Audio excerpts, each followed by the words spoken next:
Panibagong flavor na pwedeng-pwede mong pagkakitaan ngayon ngang pagkainit-init ng panahon ang ating gagawin for today's video. Sa mga nauna nating ice candy recipe ay nakagawa na tayo ng cookies and cream. Meron din tayong langka flavor, mango graham, at ngayon naman ay gagawa tayo ng ube cheesy makapuno. Nako, talaga namang magugustuhan nyo rin itong flavor na to. Kaya magandang araw, mainit na araw sa ating lahat. At syempre, magsisimula nga tayo sa pagluluto nitong ating water base na gagamitin.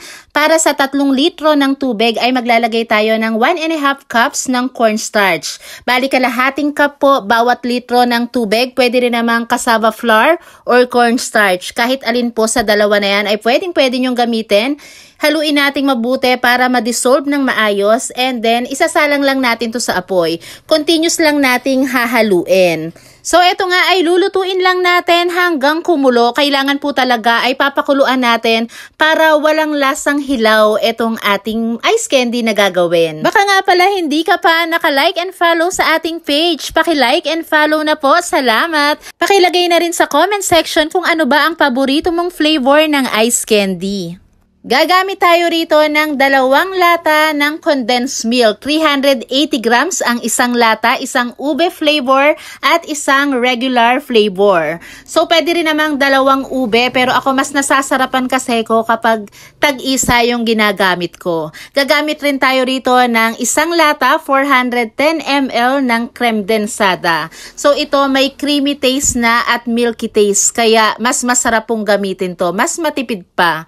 So, para makagawa ng special na ice candy, syempre kailangan special din yung ating mga ilalagay na ingredients. At maglalagay nga rin tayo rito ng kalahating bar ng keso. Pwede naman yung affordable brand lang para tumubo rin tayo dito sa ating gagawin na pang negosyo ice candy, diba? After nga nating magadgad, ay importante na ito ay haluin nating mabuti kasi magkakadikit-dikit po to, kaya kailangan talaga tamang-tama yung ating pagkakahalo para ma-distribute ng mabuti. At para makumpleto itong ating mga sangkap ay maglalagay tayo ng 1 cup ng kinayod na buko or yung mga makapuno na nakalagay sa jar.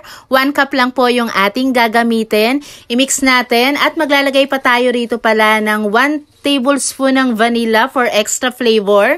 Mix natin ng maayos. Then ito po, titikman po muna natin. Kailangan kasi talaga sa ice candy, saktong-sakto yung tamis. Kasi kapag po ito ay nagyelo na, medyo tumatabang po ang lasa. Kaya kailangan po yung tamis niya okay na okay, kasi yun po talaga yung magpapasarap sa ating ice candy. At dito, gumamit nga po pala ako ng size 2x10 na plastic ng ice candy at half cup yung gamit kong panukat pero hindi punong-puno. Yung ganitong special na ice candy, kahit medyo mahal naman po natin ibenta, ay tatangkilikin kasi nga sobrang sarap naman, kaya hindi sila talo sa presyo nito. Bali dito nga po sa amin, nililiitan ko, binibenta ko ng 10 pesos bawat isa. Kaya sa kabuuan po nito, nakagawa ako ng 48 piraso. Yung mga sangkap na ginamit natin ay eto na. Salamat sa panonood at wag mong kalimutang i-share ang ating video.